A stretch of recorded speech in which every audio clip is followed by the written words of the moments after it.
એક વાયરસ ફરી એકવાર ગુજરાત રાજ્યમાં તરખાટ મચાવી રહ્યું છે.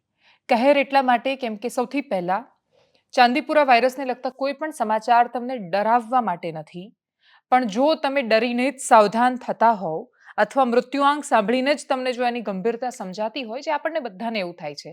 ચાંદીપુરા વાયરસ વિશે જ્યારે સૌથી પહેલા સાંભળ્યું તો મહારાષ્ટ્રના ચાંદીપુર ગામથી આવ્યો છે, નાની પહેલા આવી આવી સમસ્યાઓ થયેલી છે વગેરે વગેરે સાંભળ્યું. પણ એના પછી એ સમાચાર એની પૂરી મહત્તા સાથે ત્યારે જ સમજાયા જ્યારે એની સાથેનો મૃત્યુઆંક સામે આવવા માંડ્યો. દરેક વ્યક્તિની સાથે આ થાય છે. અને એટલે જ ચાંદીપુરા વાયરસ માટે રાહત આપે એક એવા સમાચાર સૌથી પહેલા એ છે કે એ ચેપી વાયરસ નથી. એટલે કોવિડની જેમ શ્વાસથી, સ્પર્શથી ગમે તે રીતે ફેલાતો હતો એ રીતે નથી ફેલાતો. એટલે કોરોના જેટલો ખતરનાક માત્ર એટલા માટે નથી કેમ કે એ ચેપી નથી, તો ફેલાય શેનાથી છે? તો સેન્ડ ફ્લાયથી. માટી અને રેતીમાં આવતા માખી અને મચ્છરથી આ વાયરસ ફેલાય છે. એટલે તમારું ઘર જૂનું છાપરાવાળું છે, ઘરની દિવાલોમાં તિરાડ છે, આજુબાજુ જંગલ ઝાડીનો વિસ્તાર છે, કશું પણ એવું છે કે જ્યાં માટી કે રેતી કે એને કંઈ અનુકૂળ વાતાવરણ મળે છે, તો ત્યાંથી આવતા માખી અને મચ્છર બાળકોને જો એની સાથેનો સંસર્ગ થાય તો એ મચ્છર કરડે અને એના સલાઈવામાં જે એની લાળમાં જે વાયરસ હોય એ શરીરમાં એટલે કે લોહીમાં પહોંચે અને પછી સંક્રમણ થાય. લક્ષણ શું છે? તો બહુ જ જબરદસ્ત ભયાનક તાવ આવી જાય છે અને પછી બાકીના ફ્લૂની બીમારીમાં જેટલા લક્ષણો હોય એ શરૂ થઈ જાય છે. એટલે જો બાળકો, ખાસ તો 0થી લઈને 14 વર્ષ સુધીના બાળકોને અસર કરે છે, અને બાળકો પર અસર કરતા વાયરસો માટે હંમેશા એટલા માટે ચિંતા કરવી જોઈએ કેમ કે બાળક રમવા જાય છે, બાળકો માટીમાં રમે છે, બાળક એ વાતાવરણમાં રહે છે કે જ્યાં આપણને ખબર નથી હોતી અને બાળક કુમળું હોય અને સૌથી વાલું હોય. હવે રાજ્યની સામે આવેલી તસવીરોની વાત કરીએ. એ તસવીરો એટલા માટે ચિંતાજનક છે, દુઃખદાયક છે કેમ કે વાયરસ એક જિલ્લા પૂરતો સીમિત ન રહેતા હવે મોટા ભાગે ફેલાયો છે. ગામડાઓ પૂરતો સીમિત નથી રહ્યો, મહાનગરોમાં પણ ફેલાયો છે. અને આપણે વાત કરી રહ્યા છીએ અને જે લેટેસ્ટ રિપોર્ટ આવ્યો ત્યાં સુધીમાં મૃત્યુઆંક 21 પર પહોંચ્યો છે. છેલ્લા થોડા જ દિવસોમાં આપણા 21 બાળકો આ દુનિયામાં નથી. 35 પર કેસની સંખ્યા પહોંચી છે. અમદાવાદમાં પણ વાયરસ આવી ગયો છે, રાજકોટમાં પણ આ વાયરસનો ફેલાવો થઈ રહ્યો છે અને એ સિવાય ઘણા બધા શંકાસ્પદ કેસ એવા છે કે જેના પર મોનિટરિંગ ચાલુ છે. મહીસાગર જિલ્લામાં કેસ નોંધાયો, પંચમહાલમાં નોંધાયો, સાબરકાંઠા, દહેગામમાં પણ આ કેસ જોવા મળ્યો, એટલે કે ગાંધીનગરની આસપાસ પણ આ કેસ પહોંચી રહ્યા છે. સૌથી પહેલા આરોગ્ય મંત્રીએ આપેલી પ્રતિક્રિયાને સાંભળીએ અને પછી એના પર વિસ્તારથી વાત કરીએ. સસ્પેક્ટેડ જે ચાંદીપુરમના કેસો આપણને દેખાતા હતા એનો રિવ્યૂ કરવામાં આવ્યો. લગભગ 29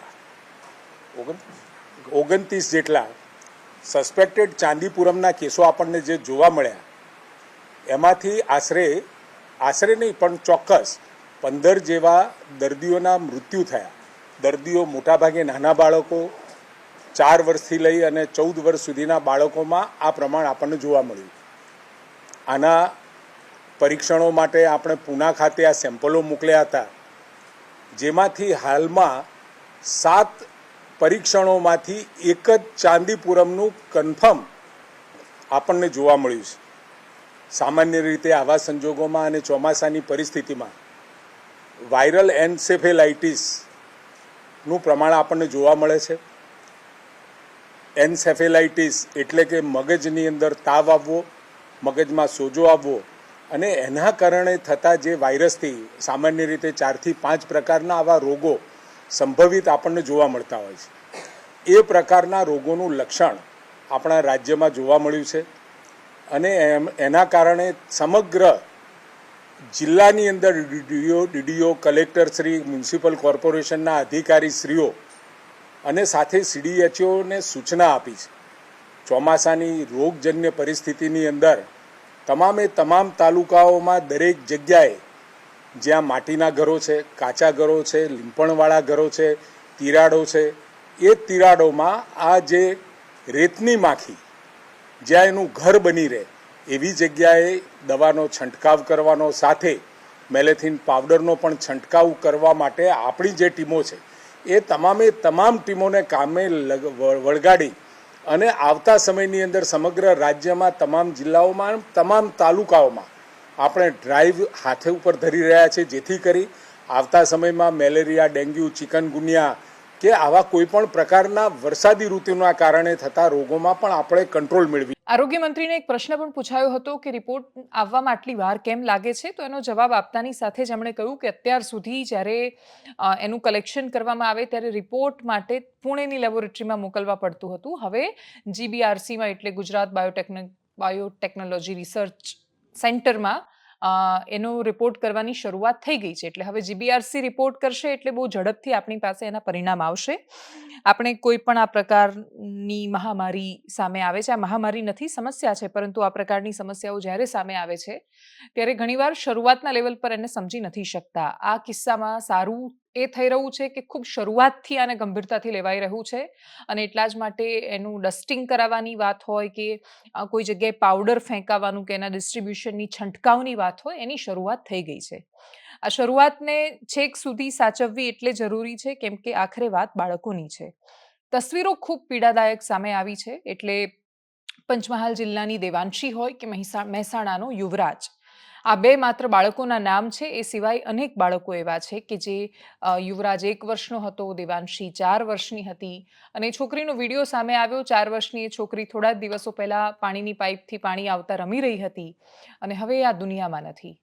આ મોટા ભાગના લોકો ખૂબ સામાન્ય પરિવારોમાંથી આવે છે. માટીના કે પછી નળિયાવાળા ઘરમાં કે છાપરાવાળા ઘરમાં રહેવાવાળા માણસો એમ પણ બહુ સામાન્ય પરિવારમાંથી આવે છે. જ્યારે મોટાભાગના લોકો આ સાંભળે છે કે આ પ્રકારનું ઘર હોય, ઘરમાં દિવાલો પડેલી હોય, ત્યારે આ રોગ કે બીમારી ફેલાય છે, તો સૌથી પહેલાં જે લોકો આવી પરિસ્થિતિમાં નથી રહેતા એ પહેલાં હાશકારો અનુભવે છે કે હાશ, લગભગ ખતરો ઓછો છે. એ અનુભવવું એ બહુ જ સ્વાભાવિક માનવીય ગુણધર્મ છે. પણ શું એના પછી આપણને એમનો વિચાર આવે છે જે લોકો એ પરિસ્થિતિમાં છે? બાળક તો અમીરનું હોય કે ગરીબનું, બાળક તો એટલું જ વાલું હોય છે. મા બાપના પ્રેમમાં કોઈ જ ફરક નથી હોતો. સાવ ગરીબ ઘરમાં જન્મેલું સંતાન હોય કે એકદમ અમીર ઘરમાં જન્મેલું સંતાન, મા બાપ માટે બાળકોનો પ્રેમ એટલો જ મહત્વનો હોય છે. અને છતાંય આવી બીમારીઓ જ્યારે આવે ત્યારે એ લોકો ખાસ્સા મજબૂર હોય છે. એ લોકો પાસે બચી શકવાના વિશેષ રસ્તાઓ નથી હોતા. સરકાર જે સહાય કરે અને જે સુવિધાઓ એમને સરકારી ધોરણ પર ઉપલબ્ધ થાય, મોટાભાગે એ જ એમના માટે બચવાનો એકમાત્ર રસ્તો છે. એક મહામારી જોયા પછી, તાજેતરના સમયમાં અને એના પછી સામે આવેલા અનેક પડકારોનો સામનો કર્યા પછી આ ક્ષણે આપણે ખૂબ ગંભીરતાથી એ વિચાર કરવાની જરૂર છે કે એ ગામડામાં આવેલા પ્રાથમિક આરોગ્ય કેન્દ્ર હોય, એના પછી ક્લસ્ટરમાં ભેગા થતા હેલ્થ સેન્ટર હોય, જિલ્લાઓની સિવિલ હોસ્પિટલ હોય, જો આ બધાને આપણે મજબૂત નહીં કરીએ તો દરેક જગ્યાનો ભાર ક્યાં આવશે? કોરોના સમયે જે સમસ્યા સર્જાઈ, અનેક જિલ્લાઓ એવા હતા કે જ્યાં જિલ્લાની હોસ્પિટલમાં પણ વેન્ટિલેટર નહોતા. વેન્ટિલેટર જ્યારે નેતાઓ લઈ આવ્યા ત્યારે વેન્ટિલેટરને ઓપરેટ કરવા માટે ડૉક્ટર ન મળ્યા. એવા અનેક ઉદાહરણ જોવા મળ્યા. શહેરાના ધારાસભ્ય જેઠાભાઈ ભરવાડ, મને યાદ છે, પંચમહાલમાં જ્યારે જરૂર પડી અને એમનો સંપર્ક કર્યો, એમણે કહ્યું કે 4-5 વેન્ટિલેટર આવી ગયા છે. પ્રશ્ન એ છે કે શહેરાની હોસ્પિટલમાં એ સ્થિતિ જ નથી કે વેન્ટિલેટર ચલાવી શકાય. ડૉક્ટર નથી જેને વેન્ટિલેટર વાપરતા આવડતું હોય. આપણે ત્યારે એ વિચાર્યું હતું કે જો આ PHC, CHC, civil, cottage hospital જો આ બધાને નહીં સુધારીએ તો એકસાથે જ્યારે મારો આવશે ત્યારે શું કરીશું?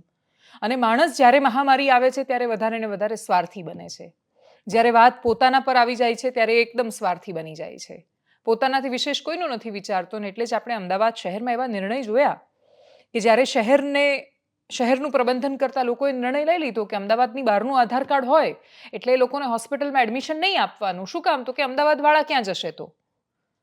તો એ જિલ્લાના કે શહેરના કે નગરના કે ગામના લોકો ક્યાં જશે કે જેમના ગામમાં દવાખાના નથી, જેમના જિલ્લામાં હોસ્પિટલ નથી, જેમના જિલ્લામાં હોસ્પિટલ છે તો ડૉક્ટર નથી. અનેક પ્રતાડનાઓનો સામનો કર્યો છે માણસે. અને બધું જોયા પછી માણસની સાથે રહેલો, આપણી સાથે જોડાયેલો સૌથી મોટો ગુણધર્મ સદગુણ જ દુર્ગુણ છે અને દુર્ગુણ જ સદગુણ છે. એ છે કે આપણે ભૂલી જઈએ છીએ. સારી વાત એટલે છે કેમ કે આપણે ખરાબ વાતોને અથવા એ યાદોને યાદ રાખીને વળગી નથી રહેતા. આપણે સમયને ભૂલીને, ઊભા થઈને, એ ધૂળ ખંખેરીને, હતાશાને ખંખેરીને, માનસ પર છવાયેલી ખરાબ યાદોને ભૂલીને આગળ વધીએ છીએ. પણ એ જ સદગુણ દુર્ગુણ ત્યારે બની જાય છે જ્યારે આપણી સામે આવેલા પડકારોને આપણે ભૂલી જઈએ છીએ અને ફરી એકવાર આપણે એ જ કહેવત બોલીએ છીએ કે માણસો ઇતિહાસમાંથી ક્યારેય કોઈ જ બોધપાઠ નથી લેતા.